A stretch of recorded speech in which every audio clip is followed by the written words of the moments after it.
Now back to Bradford Avenue. So you had quite a career there.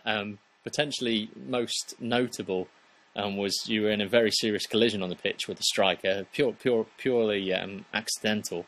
But actually, I think it collapsed your lungs and put you in a coma for a few days, to the extent where potentially, you were very much fighting for your life. Can you just talk us through that? And also, why on earth were you playing football just 1 week after?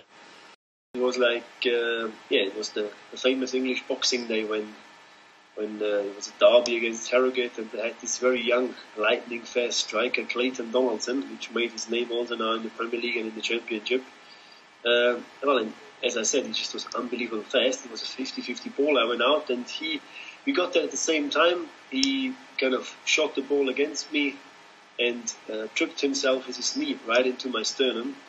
And then it was one of these freak injuries where the lung is collapsing, the second lung is collapsing, then you're losing your pulse, you're losing your heartbeat, and you basically die. Yeah, that what happened, and the physio, Ray Killick from Bradford, he actually realized how serious it was, and he brought me back with mouth to mouth.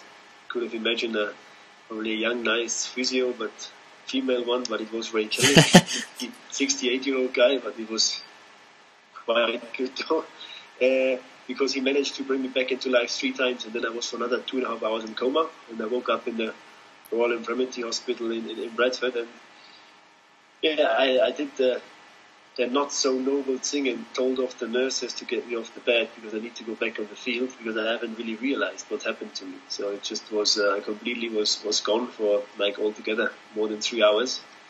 And funny enough, 7 days later, I was back on the football field because I pushed myself into that decision because I was worried through that really horrible injury I might get scared. I have some fear on the field, and that never was my way of playing. I always was a very physical goalkeeper who can take a knock. So I was scared if I stay now 2-3 weeks away from it, I start thinking and might become a chicken. Well, you can certainly take a knock.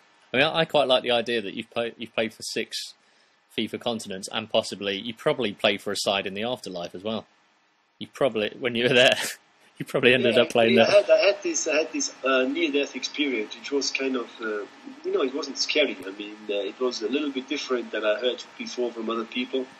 But I did see not really lights. I saw more like movements of no color. It was just silver, white, black, grey, this kind of color range, and it was very quiet. So it was not a bad feeling. I had no clue where I was anyway. So some serenity. Nothing really where I would be frightened of, or I can recommend it to anybody. Okay, yeah. Well, there you go. There's a preview for everyone. No, it sounds quite peaceful before you got back on the pitch. That's an incredible story.